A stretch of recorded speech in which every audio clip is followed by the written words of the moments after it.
दोपहर के 2 बजे हैं और तापमान 45 प्लस है। गर्मी की हालत यह है कि धूप में खड़ा होना बहुत ही मुश्किल है। लेकिन आप ज़रा सा इस भीड़ को देख रहे होंगे, ये भीड़ देखकर आप समझ जाएंगे और मैं समझा भी दूंगा। ये धरना है और सामने अस्पताल है, स्वामी दयानंद अस्पताल, जिसके गेट नंबर 2 पर यह धरना है। आपने एक सीरियल देखा होगा और बहुत प्रसिद्ध सीरियल था, भाभी जी घर पर है, आपने देखा होगा ज़रूर। लेकिन मैं अभी जिनसे मिलाना चाहता हूँ वो भाभी जी धरने पर हैं। क्यों है धरने पर, इस विषय पे भी बात करेंगे। लेकिन उससे पहले बताएंगे भाभी जी हैं कौन। दरअसल इंजीनियर डीसी कपिल, एक ज़माना था डेसू हुआ करता था। जी हाँ, BSES, NDPL और अनेकों नामों से बटा हुआ ये बिजली विभाग डेसू हुआ करता था। और डेसू के बेताज बादशाह थे इंजीनियर डीसी कपिल। नाम था, शोहरत थी और यूं कहें कि दौलत भी थी। बेशुमार पैसे वाली कुर्सी पर बैठे इंजीनियर डीसी कपिल अचानक समाज की सेवा की ठानते हैं और न केवल बिजली विभाग में बल्कि दिल्ली के अंदर होने वाले दूसरे विभागों में भी अन्याय और अत्याचार के खिलाफ अचानक सड़क पर उतरते हैं।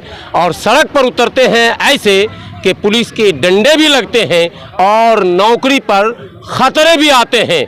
और अपनी नौकरी और स्वास्थ्य की परवाह किए बगैर जिस बंदे ने सब कुछ लुटा दिया समाज के पीछे, उसी बंदे का नाम है इंजीनियर डीसी कपिल। मैंने जो कहा भाभी जी घर पर हैं, भाभी जी घर पर है सीरियल, और मैंने कहा जब भाभी जी धरने पर हैं, वो मिसेज डीसी कपिल है, इंजीनियर डीसी कपिल साहब की धर्म पत्नी। और भाभी इसलिए कहता हूं कि डीसी कपिल साहब के साथ आप अक्सर मुझे भी देखते होंगे, मैं साए की तरह रहता हूं। व्यूवर्स जानते हैं आज धरने पर है। सबसे पहले तो आपका स्वागत है। मैं आपसे इसलिए बात करना चाहता हूं, मैं ये जानना चाहता हूं, आपने वो दौर देखा होगा जब इंजीनियर डीसी कपिल साहब का जलवा था, तब कैसा लग रहा था, अब कैसा लग रहा है? देखिए भाई साहब, उस टाइम भी बहुत अच्छा था, बहुत अच्छा। कौन नहीं चाहता कि अच्छी गद्दी पे बैठे, पैसा हो, शोहरत हो, सब कुछ हो। लेकिन उसके देखते देखते एक समाज के जो सेवा है उसमें अलग मजा है। अच्छा, आपको मजा आ रहा है इसमें? बिल्कुल आ रहा है, बिल्कुल आ रहा है। जितनी महिलाएं हैं, अगर इनका काम हो जाएगा, इनकी रोजी रोटी इनको मिल जाएगी वापस, तो क्या ये दुआएं नहीं देंगी मेरे पति को, मेरे बच्चों को? इनकी दुआएं मुझे नहीं लेंगी क्या? योगी आदित्यनाथ के मुख्यमंत्री बनने के बाद सोशल मीडिया पर एक वीडियो वायरल होने लगा कि कहा जाता है हर कामयाब मर्द के पीछे एक कामयाब औरत का हाथ होता है। तो लोग कहते थे मैं ढूंढ रहा हूँ कहावत किसने कही है। भाई योगी जी तो बगैर औरत के ही मुख्यमंत्री बन गए, कामयाब हो गए। लेकिन नहीं, कहावत कोई गलत होती नहीं है।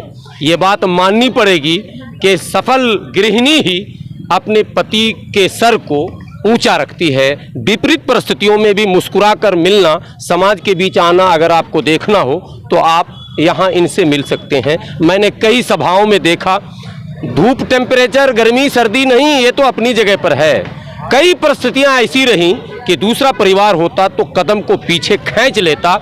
लेकिन अच्छा, कई बार आपको ऐसा नहीं लगा कि पैसे जा रहे हैं, समय जा रहा है, सब कुछ लग रहा है, अभी बच्चे भी पाँव पर खड़े नहीं हुए, कभी आपने रोकने की कोशिश नहीं की? लगता है कभी कभी, महसूस होता है, बहुत कुछ महसूस होता है। लेकिन जब देखती हूँ कि पति को इसमें जुनून भी है और उनकी इच्छाएं भी है कुछ, और ईश्वर भी यही चाहता है शायद कि समाज की सेवा करें। देखो, हर आदमी तो कोई ऐसा नहीं होता कि हर आदमी समाज की सेवा करने के लिए होगा। बाबा साहब भी अकेले ही उतरे थे मैदान में। तो जब कभी मेरी शादी हुई थी, मेरे हस्बैंड ने एक बात मुझसे कही थी कि देख, मैं समाज सेवा करूँगा, लेकिन बाबा साहब की पत्नी ने भी तो संघर्ष किया ना। अगर तू यही सोच ले, ठीक है, उनकी भी तो पत्नी अकेली थी। मतलब कह दिया था टांग ना रही हो, हाँ, चाहे जिधर जाऊं जाने दो। हाँ बिल्कुल, उसी टाइम मैं समझ गई थी। मन क्या भाई, ये आदमी, इनको जुनून है समाज सेवा का, तो रोकना बिल्कुल बेकार है। तो मैंने भी फिर इनके कदम से कदम और कंधे से कंधा मिलाकर काम किया और इनकी खुशी में खुशी महसूस की। और मुझे बहुत अच्छा गर्व महसूस होता है जब समाज में इनका नाम होता है, ये अच्छी सेवा करते हैं समाज की, और दुनिया इनको दुआएं देती है। मुझे बहुत गर्व होता है अपने हस्बैंड पर, और लगता है कि ये हाँ, महान काम हो रहा है। हाँ, अपने आप पे भी। बस कि मैं उनकी पत्नी हूँ। यस, ये एक बहुत बड़ी बात आपने कही है। और हर अगर समाज सेवी को ऐसी पत्नी मिल जाए जो विपरीत परिस्थितियों में मुस्कुरा कर कहे कि मुझे गर्व है कि लोगों की सेवा हो रही है, दुआएं तो मिल ही रही है। हालांकि पैसा पैसा तो हाथ का मैल है और बहुत, मैं करोड़ों में खेली हूँ, ऐसा नहीं है मैं पैसा मेरे पास नहीं रहा, बहुत पैसा मेरे पास रहा है, शायद किसी को पता ना हो जितना पैसा मेरे पास रहा। और मेरे हस्बैंड की पूरे ऑल ओवर इंडिया में नाम रहा और मुझे सब पता है और सब जानते भी है मुझे, लेकिन पैसा तो आज है कल नहीं है। एक एक दिन में लाख लाख 2-2 लाख जा रहा था, याद है? हाँ बिल्कुल।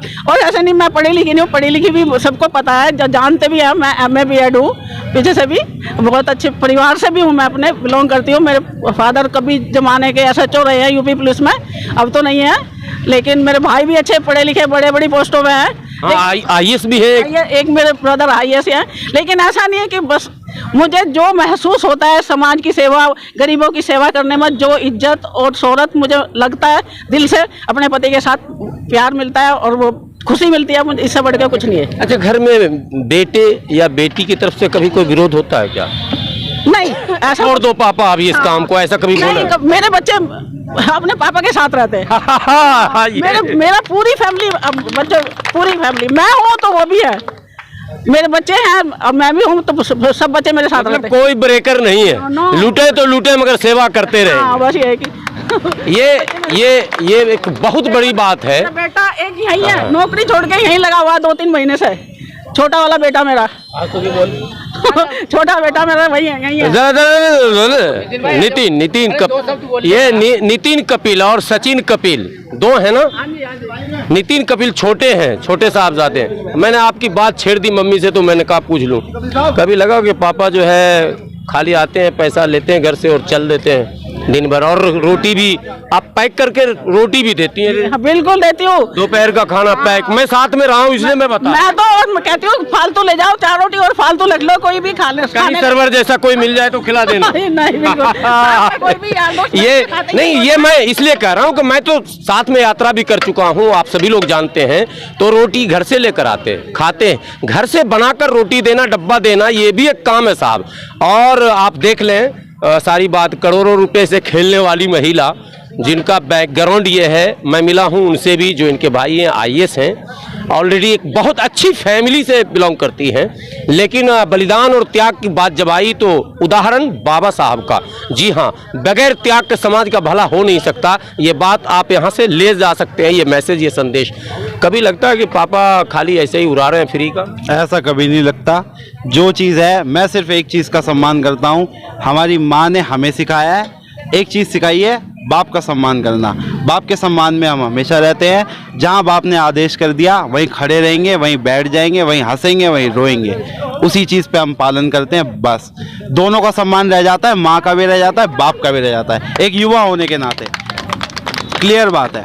अब मैं नहीं, तो आप नहीं पूछूंगा मैं कुछ भी।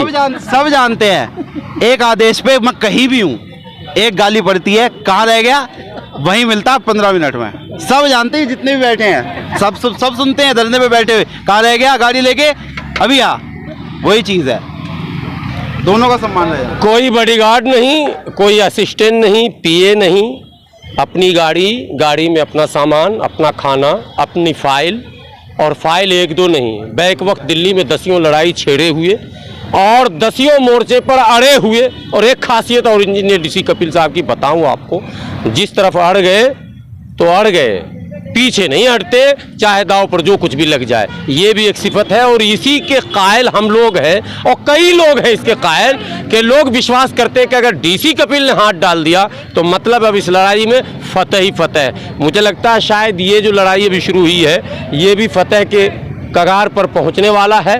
पहला पड़ाव आज पार किया है। जो खबर हमको मिली है कि MS साहिबा हैं यहाँ, वो मानी है इस बात को कि नहीं, ये सारे लोग इस अस्पताल की ज़रूरत है, और मैं अनुशंसा करूंगी कुछ देर में शायद वो रिटेन में देने वाली भी हैं। बहरहाल आप बने रहेंगे देश की सच्चाई के साथ, और रुकना नहीं चाहिए ये वीडियो, क्योंकि भाभी जी धरने पर हैं। इस बात को समझना है और ये बहुत बड़ी बात है, ये छोटी मोटी बात नहीं है।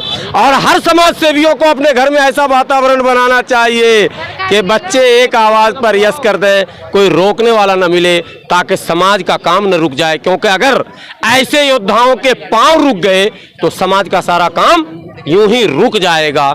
ऐसे त्यागियों की आवश्यकता समाज को है और वो है इंजीनियर डीसी कपिल साहब। बाहर बने रहे देश की सच्चाई के साथ, पल पल के अपडेट के साथ मैं फिर उपस्थित रहूँगा। इस वक्त स्वामी दयानंद अस्पताल से मैं अपने सहयोगी एम नफीस रशीद के साथ हाफिज गुलाम सरवर।